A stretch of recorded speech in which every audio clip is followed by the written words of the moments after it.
Alright, this is Tucker Day, and I'm back with another Transformers review, and today I have Transformers Generations 30th Anniversary Optimus Prime. It's kind of the new Cyberverse thing they're going with now. So, he comes back to Gen Robot mode with Roller in Vehicle mode, but first and foremost, let's take a quick look at the packaging. And, we got 30th Anniversary down there in the corner, got Optimus Prime and Roller. Got a nice art piece of Optimus Prime looking all badass up in the corner. On the bottom we got the cross cell for Bumblebee and Blazemaster. And on the back we have your obligatory product shots with your bio. Pause it if you want to read it. And I like that down there they got the old school G1 tech specs. That's pretty cool. So, let me go and talk about Optimus Prime first. His robot mode is nice. It is kind of a cross between Classics and IDW. The head sculpt is very nice, Optimus Prime-y, and nice silver paint here and there.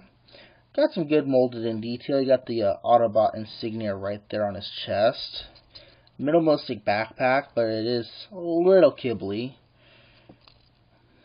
One big problem though is that the chest doesn't really lock in place, so as you're playing with him and fiddling with him, you're going to be constantly closing the chest, which is kind of okay. It does almost become an extra joint, but posability wise, his head is on a nice swivel.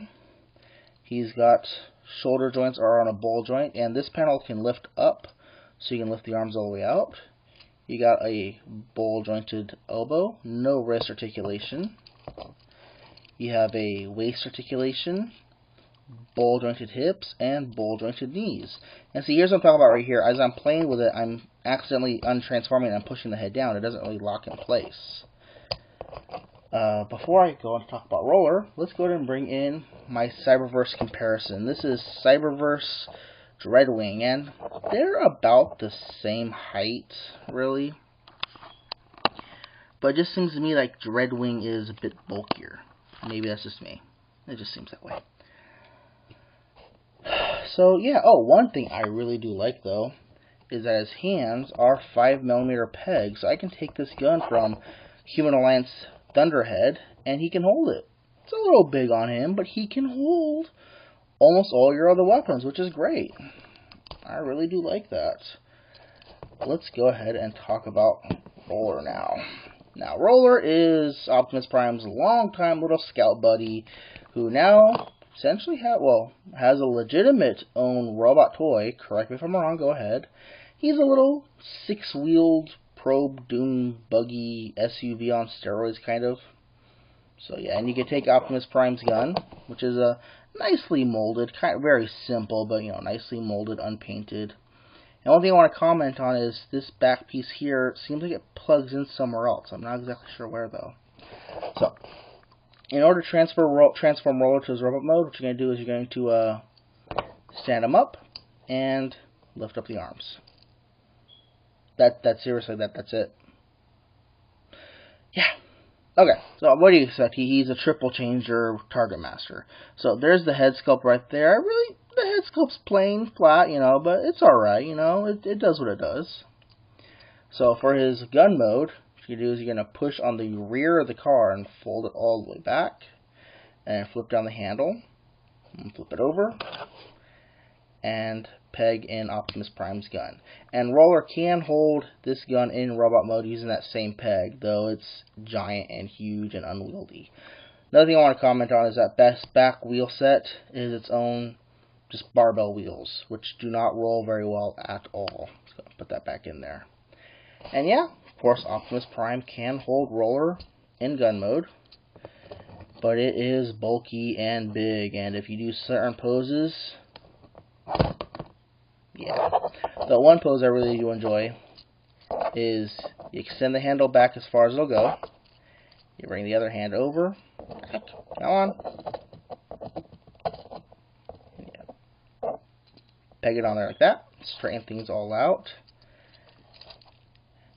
And now he can pose like he's running with it. I like that pose right there. That's a good pose. Very stable too. So let's go ahead and switch Roller back to his vehicle mode for this next part. Now we're going to do the transformation.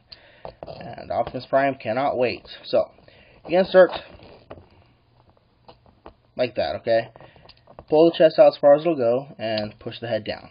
Close the chest up, straighten the arms out, turn them at the waist, and you have to pull that grill down off his back to turn it. Then come down here and fold down at the waist here, then the front grill will pop back into place. And go ahead and peg the legs together, bring the arms up to the elbows like this, and just fold it straight back. You know, it does have a transformation is almost identical to the classics Optimus Prime. And just peg it all in place like that. And Optimus Prime can take his gun and peg it up on the roof, which is cool. You know, it's very G1 with a little bit of comic book in there. He's got the silver windows, the silver grill, no paint on the wheels. But, you know, nice panel lines here and there, painted in head roof lights, and he rolls very nicely. And you can take Roller and peg him in the back there, so you get a little convoy thing going on. That's pretty cool. Let's go ahead and bring in Skyquake for the comparison shot. So yeah, you know, he's actually noticeably smaller than a Commander class Cyberverse.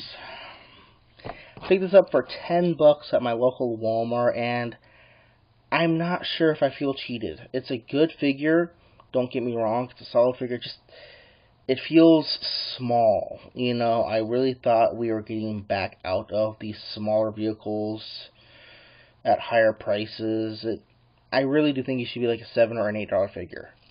I honestly haven't decided whether or not I'm going to keep him. So, but I'll put in the link down below whether or not I do. It's a good figure. It is, you know, but at $10, I'm really not sure. So, this has been Talkaday with a review of Transformers 30th Anniversary Optimus Prime with Roller, and thanks for watching. Little quick addendum to my review of Transformers Generations 30th Anniversary Optimus Prime. Yeah, I decided to take him back. He's not a bad figure, he just doesn't interest me, you know? I mean, good quality figure all around, decent posability. I just think he's a little overpriced, and I just flat out don't enjoy him. Though, hey, try him out for yourself. He is a solid figure. So, alright. Again, it's Talkaday with a review of Transformers Generations 30th Anniversary Optimus Prime. And thanks for watching.